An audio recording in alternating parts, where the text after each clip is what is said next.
Well, my son and I made it to a tackle shop in Minnesota after a 12-hour drive. Why on earth would we drive that far to go to a tackle shop, you may be asking? Well, let's just back that truck up then, shall we?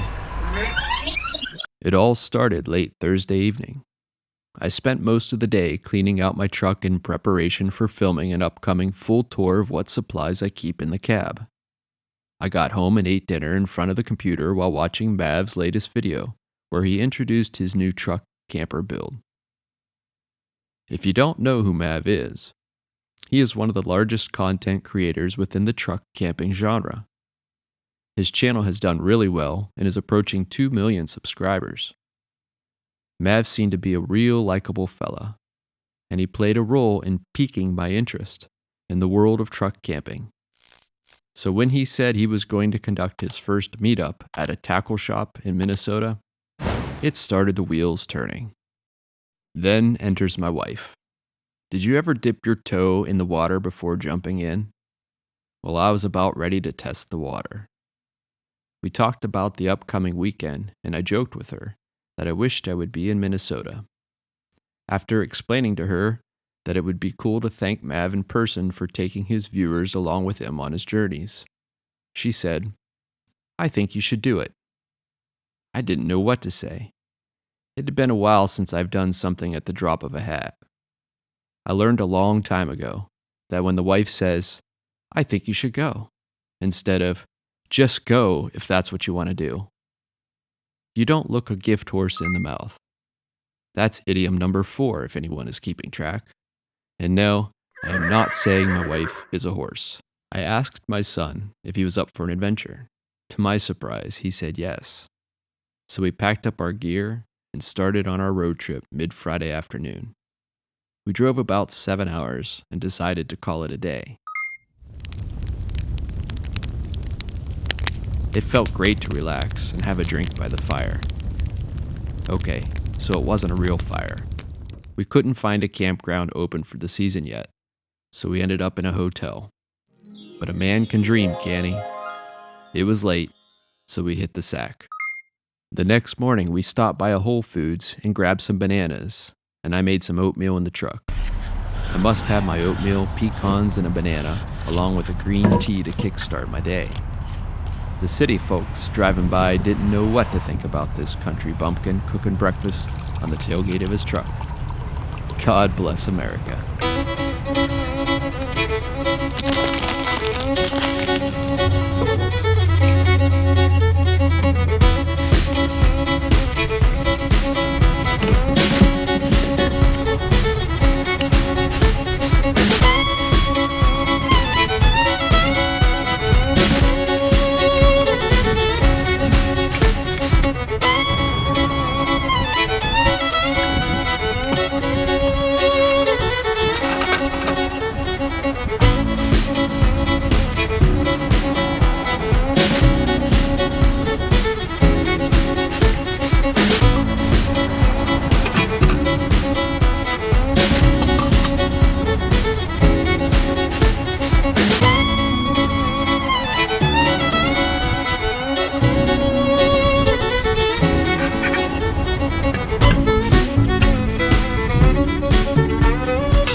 After breakfast, we were back on the road.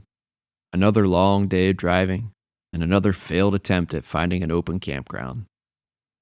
Well begun is half done, but in our haste to leave for the trip, we didn't have time to sanitize the tramper's freshwater tank. We forgot my son's bed cushions, and without the solar panels or a place to plug in, the Blue Eddy would have died within 2 hours of using the heater we brought. So for this trip, you'll have to cut me some slack. But alas, the goal of this trip was not to enjoy the great outdoors truck camping, but to meet a truck camping legend. The day of the meetup had arrived. We set off that morning for the last 30-minute drive to Thorne Brothers Custom Rod and Tackle.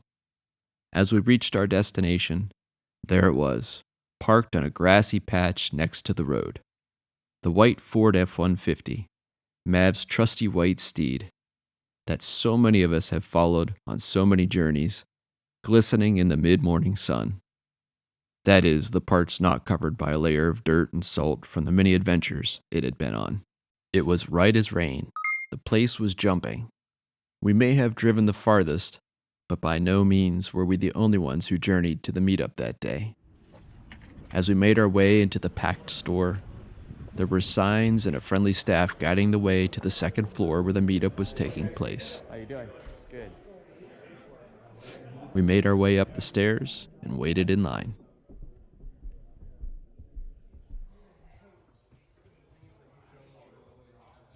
Mav was as friendly and polite as he is in his videos, a real gentleman of sorts. We shook hands. I awkwardly thanked him for being an inspiration to myself and others for getting out there and enjoying God's country. I am much better at writing than I am speaking, but I think I got the point across. We talked about our truck builds, and I was honored that he said he had watched my Tramper full tour video and was blown away by it. It sounds so familiar. Yeah. I just watched your video. Nice. Is it the one is it red and black? Red and black. Dude, that set of like blew my mind. I was in the middle of building mine. I had to shut it off. I'm like, dude, I can't even watch this because I'm like, it's so good. That's awesome, man. crushed Thanks. it, I yeah. appreciate it. We bought some of his merch, said farewell, and he generously gifted me a beanie, which I will proudly sport. My son and I hopped back in the truck and started our long drive home. So I guess we drove nearly 26 hours in 4 days for an hour meetup with Mav. Fortune favors the bold, they say, but so does personal growth. Destinations are great, but don't forget about the journey. The journey is where great things happen in you. After 13 hours, we did it. We met Mav. Dude, if you're watching this, you're pretty awesome, man. I really appreciate you. Thanks for the beanie. And thanks for inspiring us all to keep on trucking. And Godspeed, my friend. I can't imagine that you've made it to my channel and do not know who Mav is. But if that's the case, go check out his channel and give him some love. Thanks for sticking it through till the end. And until next time, Godspeed.